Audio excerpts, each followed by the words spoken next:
What I will do here? They left me. That's worth more than any family vacation ever could be. You know that moment when you realize everything you thought was true about your family was actually a lie? That moment when the people you raised, the people you sacrificed everything for, look you straight in the eye and tell you you're not worth the trouble anymore? I had that moment at Gate 47 in Philadelphia International Airport. My daughter, the little girl I carried for 9 months, the child I stayed up with through countless sleepless nights, the woman I helped put through college, looked at me with those cold eyes and said 5 words that shattered my entire world. "You'll stay behind this time." Not a question, not a discussion, a command, like I was a piece of luggage she decided wasn't worth the baggage fee. But before I tell you what I did at that gate, before I reveal how I walked away and what happened when they realized I meant it, you need to understand how a mother ends up standing in an airport terminal being told she's not welcome on a family vacation she helped pay for. Because this wasn't just about one moment at one gate. This was about 3 years of watching my daughter transform from the sweet, grateful girl I raised into someone I barely recognized. 3 years of being treated like an ATM machine with a pulse. 3 years of every invitation coming with a price tag attached. So let me take you back to where this really started. It started 3 years ago when my daughter Melissa got that promotion, senior vice president at some tech company I still don't fully understand. The money was good, really good, and I was proud of her. I'd always been proud of her. She'd worked hard, climbed the corporate ladder, married well, had 2 beautiful kids, everything a mother hopes for her daughter. But something changed when that money started rolling in. Or maybe it didn't change. Maybe it just revealed what was always there, and I'd been too blinded by motherly love to see it. The first sign was her 40th birthday dinner. She'd insisted on this expensive restaurant in downtown Boston, the kind of place where the menu doesn't list prices, because if you have to ask, you can't afford it. I'd driven 3 hours to be there, brought a gift I'd spent weeks picking out, a vintage brooch that had belonged to her grandmother.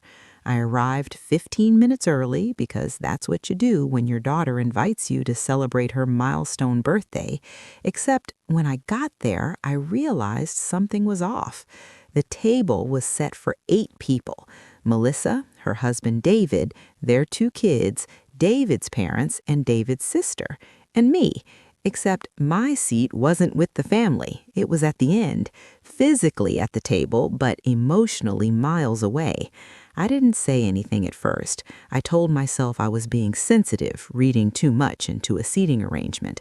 But as the night went on, I couldn't ignore it anymore.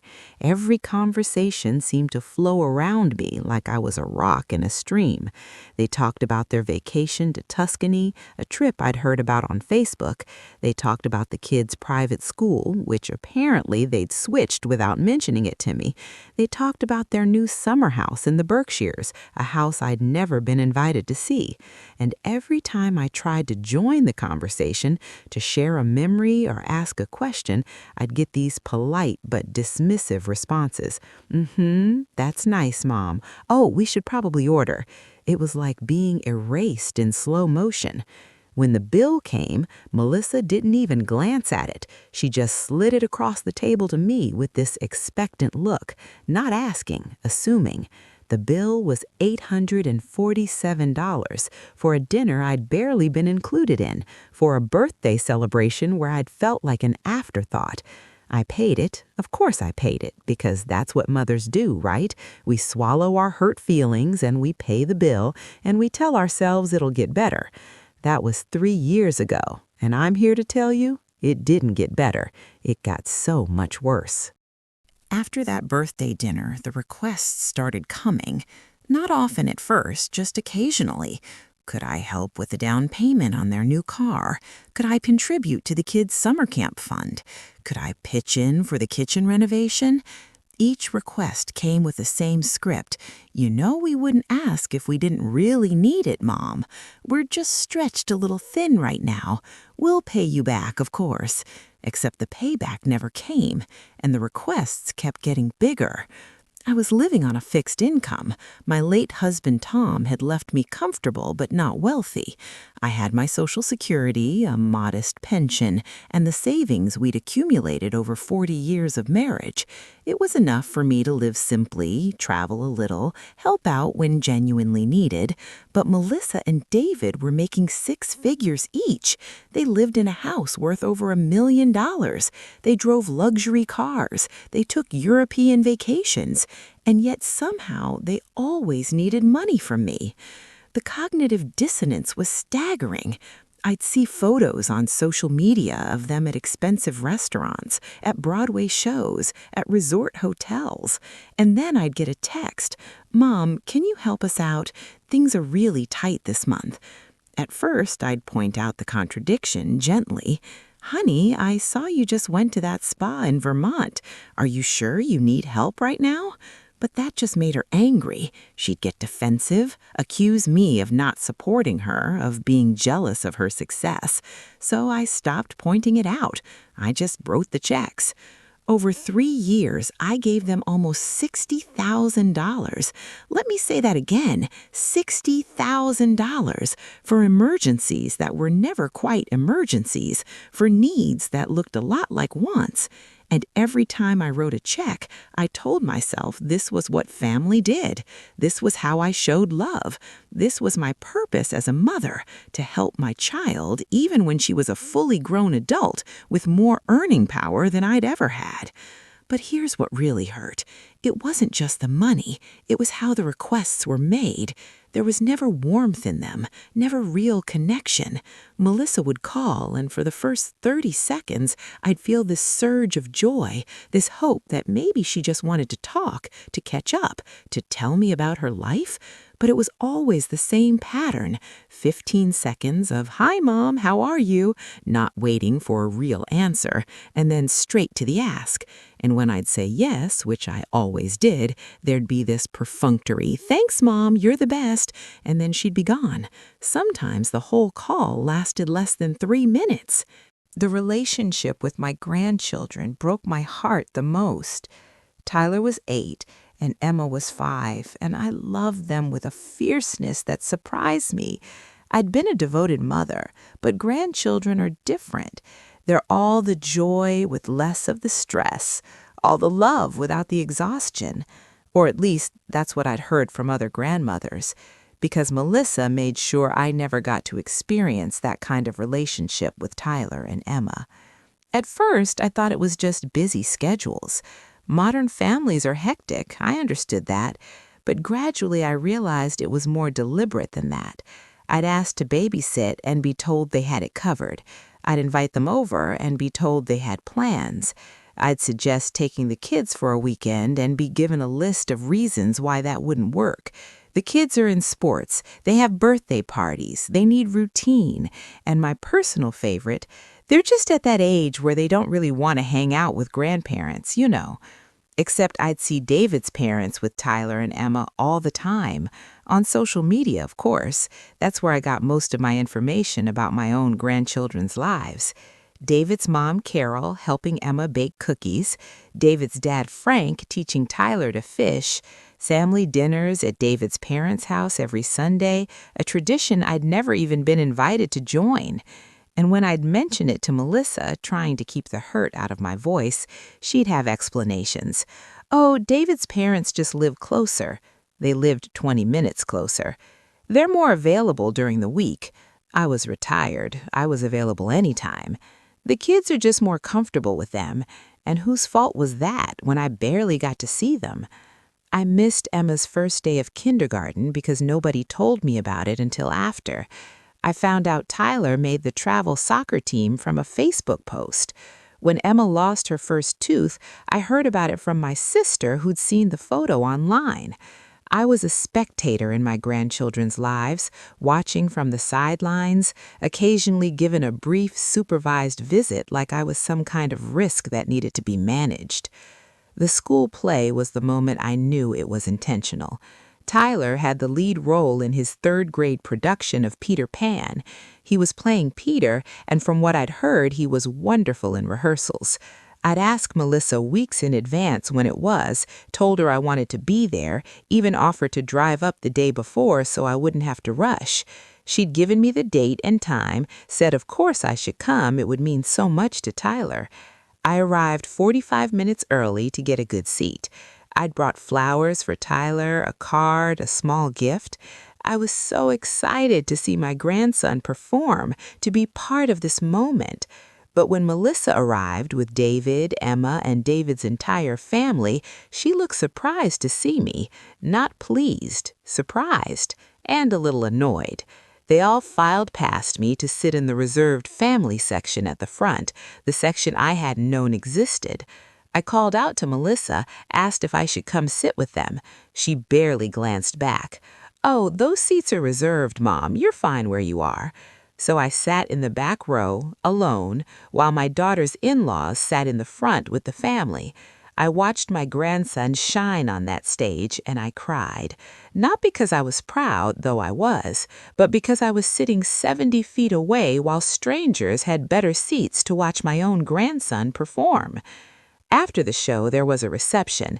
By the time I made my way through the crowd to find Tyler, he was surrounded by David's family. I gave him his flowers and his card, got a distracted hug, and watched as Carol produced an even bigger bouquet and Frank presented him with an expensive new video game. I left before the cake was cut, driving 3 hours home in the dark, crying so hard I had to pull over twice. The Hawaii trip was supposed to be different. It was Melissa's idea, actually, which made what happened at the airport even more crushing. She'd called me on a Tuesday evening, and for once the call lasted more than 3 minutes. She talked about how the family needed a real vacation, how the kids were growing up so fast, how she wanted to create memories. And then she said it. "We want you to come with us, Mom. A real family vacation. All of us together in Hawaii for 10 days. I couldn't remember the last time I'd felt such pure joy. My daughter wanted me on a family vacation. My daughter wanted to create memories with me. My daughter missed me as much as I missed her. I said yes immediately before she'd even finished describing the trip. Yes, of course I'd come. Yes, I'd love nothing more. Yes, yes, yes. The planning started the next week. Melissa sent me links to the resort, a beautiful place on Maui, right on the beach. 5-bedroom suite, she said. Plenty of room for everyone. Private balconies, ocean views, resort amenities. It looked like paradise. And then she sent me the price breakdown. My share was $7,000 for 10 days. My share, she emphasized, didn't include my own flight, which would be another $1,200, so $8,200 total. I did the math in my head. That was a significant chunk of my savings. But when was the last time I'd taken a real vacation? When was the last time I'd spent meaningful time with my daughter and grandchildren? When was the last time I'd felt like part of the family instead of an ATM machine? I told myself this was worth it. This was what I'd been waiting for, a chance to rebuild our relationship, to make memories with my grandchildren, to feel like someone's mother and grandmother instead of someone's burden. I wrote the check, $8,200. Melissa barely said thank you, just confirmed she'd received it and said she'd send me the flight details. The resort booking went through. Everything was set. We leave in 6 weeks, first week of June. I started shopping for the trip, buying new summer clothes, a new swimsuit, sunscreen, a waterproof camera to take photos of the kids. I was more excited than I'd been in years. But as the trip got closer, something felt off. Melissa stopped responding to my texts about the itinerary. When I'd ask what we'd be doing on which days, if there were any activities planned, what I should pack beyond basics, I'd get one-word responses or nothing at all. "We'll figure it out there. Don't worry about it. Just bring casual stuff." I tried not to read into it. She was busy with work, with the kids, with trip planning. Of course she didn't have time to discuss every detail with me. 2 weeks before the trip, I texted her about my flight. I'd been waiting for her to send me the details like she'd promised, but nothing had come through. Her response was terse. "Book whatever works for you. We're leaving at 6 a.m. on United." So I booked the same flight, same departure time, made sure I was on the same plane. I imagined us all traveling together, the kids excited, maybe sitting near each other, starting the vacation from the moment we left home. 1 week before departure, I had lunch with my sister, Patricia. I was gushing about the trip, showing her photos of the resort on my phone, talking about how this was going to heal the distance that had grown between Melissa and me. Patricia listened with this concerned expression, and finally she couldn't hold back anymore. "Honey," she said carefully, "have you confirmed all the details with Melissa? Do you have the hotel confirmation, the room assignments?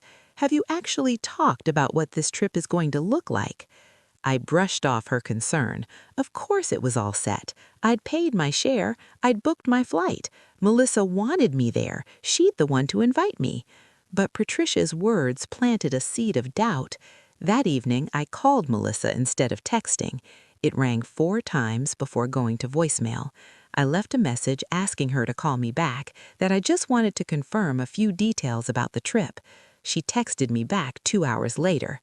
"Everything's fine, Mom. See you at the airport." The morning of the flight, I woke up at 3:30. Our flight was at 6, which meant being at the airport by 4:30 at the latest. I'd packed carefully, trying to keep it to just a carry-on and a small checked bag. I didn't want to be the one holding everyone up with excessive luggage.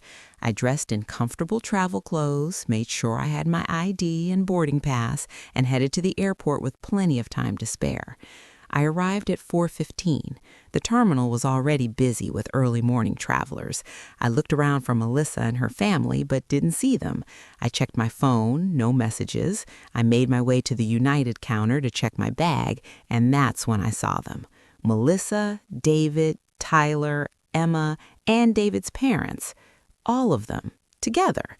They'd been here for a while, clearly, because they were already done checking in, their bags already tagged and on their way to the plane. I waved, started walking toward them with a smile. "There you are. I was looking for you all." Melissa's expression when she saw me, I'll never forget it. It wasn't warmth, it wasn't excitement. It was something between annoyance and resignation, like I was a problem she'd hoped wouldn't materialize but knew probably would. "Mom," she said, not moving to hug me or help me with my bag, "you made it." The words were right, but the tone was all wrong. You made it, like I was crashing their trip instead of being an invited guest who'd paid $8,000 to be there. I tried to ignore the cold greeting. "Of course I made it. I'm so excited. Should I check in here, or did you want to wait and we can all go through security together?" That's when David's mother, Carol, stepped forward with this syrupy, sweet smile that didn't reach her eyes. "Oh, we're actually already checked in. Been here since 3:30. We like to get through security early. You know how it is." She said it like it was perfectly normal that they'd all coordinated to arrive together early and hadn't thought to mention it to me. I checked my bag at the counter, very aware that they were all standing behind me, waiting, making me feel rushed. The airline agent asked if I wanted to select my seat, and I said I'd already done it online, that I was in seat 24B. I saw Melissa and David exchange a look.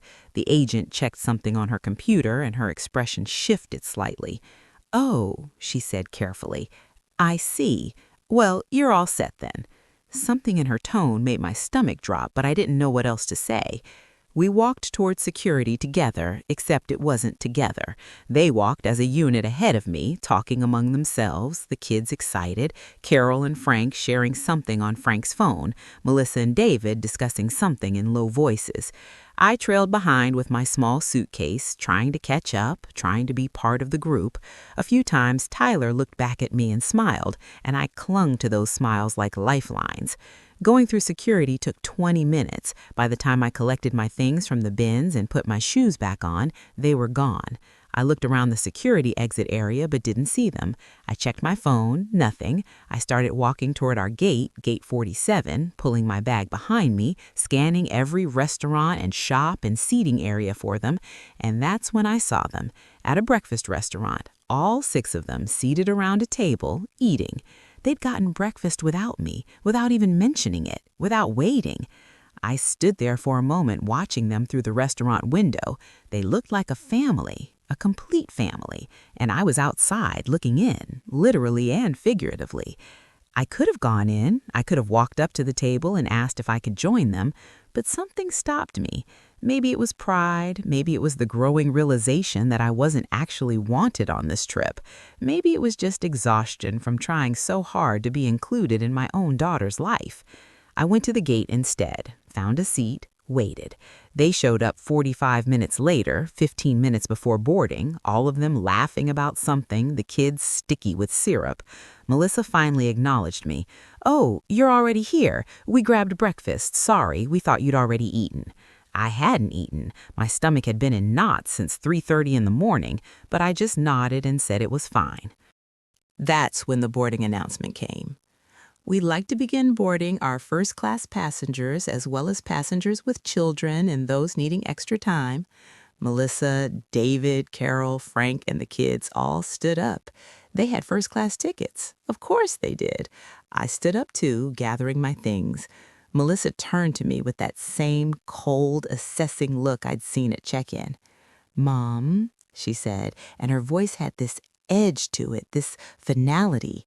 "You'll stay behind for now. They haven't called your section yet. We'll see you on the plane." She said it so casually, like she was just stating a simple fact, but there was something in her eyes, something I'd been refusing to see for 3 years. She didn't want me there. She'd never wanted me there. I was an inconvenience she'd tolerated because I was funding part of the trip. And in that moment, something inside me broke. Not the kind of break that's been building slowly, the kind of break that's sudden and clean, like a bone snapping. All those years of making excuses for her, all those times I told myself she was just busy, just stressed, just going through something, all that money I'd given her, all those times I'd swallowed my hurt feelings and convinced myself that's what mothers do, it shattered. "No," I said. My voice was quiet but steady. Melissa looked startled. She wasn't used to me saying no. Nobody around us was paying attention yet, just another family at another gate having a conversation. "What do you mean no?" she said, and now there was irritation creeping into her voice. "I mean no. I'm not getting on that plane. I'm not going to Hawaii. I'm going home." The words came out of my mouth before I'd fully processed the decision, but once they were out there, I knew they were right. I knew with absolute certainty that I was done. Done funding her lifestyle, done begging for scraps of her time and attention, done pretending that what we had was a relationship instead of a transaction. Melissa's face went through several emotions in rapid succession: confusion, disbelief, anger. "Are you serious right now? We're about to board." David had turned around now, and Carol and Frank were watching. The kids were oblivious, excited about the plane. "Mom, don't be ridiculous. You already paid for the trip." "Exactly," I said, and I could feel my voice getting stronger. "I paid for the trip. I paid $8,000 for a trip where you didn't coordinate flights with me, didn't wait for me at breakfast, didn't save me a seat with the family, and just told me to stay behind like I'm some kind of burden you have to manage. I paid to be treated like I don't matter, and I'm done." People were starting to notice now. The gate agent had paused in her boarding announcements. Other passengers were glancing over. Melissa's face was turning red, whether from embarrassment or anger, I couldn't tell. "You're making a scene," she hissed. "Can we please discuss this on the plane?" "There's nothing to discuss. I'm not going. You and your family have a wonderful vacation in the resort I paid for. Consider it my final contribution." I started to walk away, pulling my suitcase behind me. Melissa grabbed my arm, not gently, hard enough that it hurt. "If you walk away right now, that's it," she said, her voice low and threatening. "You don't get to come back from this. You don't get to play the martyr and then expect everything to go back to normal." And that's when I saw her clearly, maybe for the first time. This wasn't my daughter speaking, or maybe it was, maybe it had been all along, and I just refused to see it. This was someone who'd been using me for years and was angry that the resource had finally dried up. I looked down at her hand on my arm, then back up at her face. Let go of me, Melissa. She held on for another second, her fingers digging in, and then she released me. I adjusted my cardigan where she'd wrinkled it. For 3 years, I've bent over backwards trying to be part of your life. I've given you money I couldn't afford to give. I've accepted crumbs of your time and acted grateful. I've sat in the back row at my grandson's school play while your in-laws got the front row. I've watched you live a life I helped fund while being treated like an inconvenience. And I thought this trip would be different. I thought you actually wanted me there, but you don't. You wanted my money, and you got it. Enjoy Hawaii. I walked away. Behind me, I could hear David saying something to Melissa in a low voice, could hear Carol making some comment. I didn't turn around. I walked past the gate, past the other waiting areas, down the terminal toward baggage claim. My bag had already been loaded on the plane, but I didn't care. I could replace the clothes. I couldn't replace my dignity, and that's what I'd been trading away for years. I sat down in an empty seating area far from the gates. My hands were shaking. My whole body was shaking. I'd just walked away from a trip I'd paid $8,000 for. I'd just blown up my relationship with my only daughter. I'd just told my grandchildren's mother that I was done. The magnitude of what I'd just done started to sink in, and I felt tears coming. I put my face in my hands and cried. Not quietly, the kind of crying that comes from years of holding it in. An older gentleman sitting a few seats away leaned over. "Are you all right, ma'am?" he asked kindly. I tried to compose myself, wiping my face with a tissue from my purse. "I'm okay," I said, though I clearly wasn't. Just had to walk away from something I should have walked away from a long time ago. He nodded like he understood. "That takes courage," he said. "Most people wait too long." Then he went back to his newspaper, giving me privacy, but letting me know someone had witnessed it, had validated it. I sat there for maybe 20 minutes, just breathing, just processing. My phone started buzzing, text messages. The first few were from Melissa. "Are you seriously doing this? You're being incredibly selfish. The kids are asking where Grandma is, and I have to tell them you decided not to come." Each message made me angrier rather than guilty. She was really going to try to frame this as me abandoning the kids when she'd been systematically keeping me away from them for years? Then David texted, "We're boarding now. Last chance to not ruin this trip for everyone." Last chance, like I was the one who'd ruined it by having the audacity to expect to be treated with basic respect. I turned off my phone. I didn't need to read anymore. I knew what would come next. They'd get on the plane, they'd have their vacation, and they'd spend the whole time painting me as the crazy, dramatic mother who made a scene at the airport and ruined everything. I went to the United desk and explained that I'd checked a bag but wouldn't be boarding the flight. The agent, a woman about my age with kind eyes, processed the information. "Are you sure?" she asked gently. "The flight's not departed yet. You can still board." I shook my head. "I'm sure. I need to not be on that plane." She made some notes in her computer. "Your bag will be in Maui. We can have it sent back, but it'll take a few days." I told her that was fine. Everything in that bag could be replaced. As I walked toward the airport exit, I called Patricia. She answered on the first ring. "Aren't you supposed to be on a plane?" she asked. "I need you to come get me from the airport," I said, my voice steadier than I expected. I walked away. I'm not going to Hawaii. There was a pause, and then Patricia said, "I'll be there in 40 minutes. Wait for me at arrivals. And honey, I'm proud of you." Patricia pulled up in her silver Honda exactly 43 minutes later. I'd been sitting outside on a bench, watching planes take off, wondering which one was carrying my daughter and grandchildren to Hawaii. Patricia didn't ask questions at first. She just got out, hugged me hard, took my small carry-on, and opened the passenger door for me. As we pulled away from the airport, she finally spoke.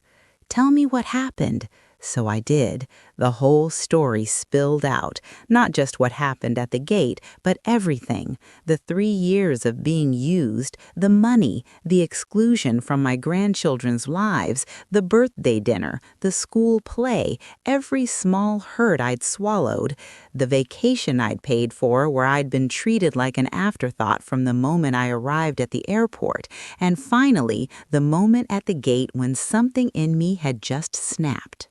Patricia listened without interrupting. When I finished, we were on the highway heading back to my town. She was quiet for a moment, then said, "You know what the saddest part is? You're going to doubt yourself. You're going to wonder if you overreacted. You're going to think maybe you should have just gotten on the plane and tried to make the best of it. You're going to feel guilty about the money and about the kids, and I need you to fight that feeling. What you did back there, that was the sanest thing you've done in 3 years." She was right. Already my mind was spinning with what-ifs and second guesses. What if I'd just gone? What if I'd pulled Melissa aside and talked to her calmly? What if I'd given her one more chance? But then I thought about sitting on that plane in row 24 while my family sat together in first class. I thought about 10 days of being excluded and ignored while continuing to smile and pretend everything was fine. I thought about coming home $8,000 poorer with nothing to show for it but more hurt feelings and more confirmation that I didn't matter. "She's going to cut me off completely," I said quietly. "I won't see the kids anymore. She'll use this as an excuse to finally do what she's wanted to do all along, which is erase me from their lives." Patricia's jaw tightened. "Then she'll show you exactly who she is, and as painful as that's going to be, at least you'll stop wasting your time and money on someone who doesn't value you. And those kids, if they grow up and ever ask why they didn't have a relationship with their grandmother, that's on Melissa to explain, not on you." We stopped for coffee at a diner off the highway. Sitting in a vinyl booth with terrible coffee and pretty good pie, I started to feel something I hadn't felt in years. Not happiness exactly, but something close to it. Relief, maybe, or liberation. For 3 years, I'd been carrying the weight of a relationship that was all burden and no joy. I'd been trying to earn love from someone who only saw me as a resource, and in that airport terminal, I'd finally put it down. The fallout was immediate and brutal. By the time I got home, my phone had 53 messages. Most were from Melissa, and they followed a predictable pattern. Anger, "I can't believe you embarrassed us like that." Guilt, "The kids are devastated." Manipulation, "After everything we've done for you." And finally, threats, "Don't expect to hear from us when we get back." David sent a few messages too, mostly about how I disrespected his family and upset his parents. Carol even sent one, suggesting I seek professional help for my erratic behavior. I read them all, sitting in my living room with Patricia making tea in the kitchen, and then I blocked Melissa's number. I blocked David's, I blocked Carol's and Frank's too. I couldn't block my grandchildren because I didn't have their numbers, which was its own kind of tragedy. My daughter had never given me a way to directly contact my own grandchildren. The first few days were hard. I kept picking up my phone to call Melissa, to apologize, to try to fix it, but Patricia had moved into my guest room for the week, and every time I reached for the phone, she'd look at me with this expression that said, "Don't you dare." On day 3, I wrote a long letter to Melissa, poured out everything I'd been feeling for 3 years, explained why I'd walked away, told her I loved her, but I couldn't continue to fund a relationship where I was treated as less than. Patricia read it and said, "Good, now throw it away." I didn't throw it away. I put it in a drawer. Maybe someday I'd send it. Maybe I wouldn't, but writing it helped. My sister Alice called on day 5. Melissa had apparently reached out to her, spinning a story about how I'd had some kind of breakdown at the airport and abandoned the family. Alice didn't buy it. She'd watched the same pattern I had bitten her tongue for the same reasons. "I'm proud of you," she said. "I know it doesn't feel like it right now, but you did the right thing. Nobody should pay $8,000 to be treated like garbage." 2 weeks after the Hawaii trip, I got a letter, not from Melissa, but from my attorney, who I'd contacted to discuss options. Inside was a detailed accounting of every dollar I'd given Melissa over the past 3 years, $62,000, not counting the Hawaii trip, plus estimated value of unpaid babysitting, gifts, time, and emotional labor. The number was staggering. I'd given my daughter the equivalent of a decent car, and what had I gotten in return? The privilege of being tolerated. The attorney suggested I could pursue legal action to recoup some of the money, given it was presented as loans that were never repaid. I said no. I didn't want Melissa's money. I wanted something she'd never be able to give me, genuine love and respect. But having the number documented in black and white made it real, made it impossible to minimize or excuse. 3 weeks after the airport, my doorbell rang. It was Tyler, my grandson, with David's mother, Carol. Tyler was holding a drawing he'd made, and Carol had this tight smile on her face. "Tyler wanted to give this to you," she said. "He missed you in Hawaii." I looked at the drawing. It was a picture of a beach with stick figures, me labeled Grandma, standing separate from the rest of the family group. Even at 8 years old, he'd internalized the family dynamic. I invited Tyler in for cookies while Carol waited in the car. He told me about Hawaii, about the beach and the snorkeling and the hotel. "Mom said you were sick and couldn't come," he said, and I felt anger rise in my throat. Of course Melissa had lied to them. Of course she'd made me the villain, even in a story where she could have just told the truth. I didn't correct him. He was 8. He didn't need to know his mother was a liar. But I made a decision in that moment. "Tyler," I said carefully, "I want you to know something. I love you and your sister very much, and if you ever need me for anything, you can always find me. But grown-ups sometimes have disagreements, and Melissa and I have some things we need to work out. It's not your fault, and it's not about you." He nodded like he understood, but I knew he didn't. Not really. How could he? Carol came to collect him after 20 minutes. She didn't come in, didn't ask how I was, just took Tyler and left. I never saw him again after that day.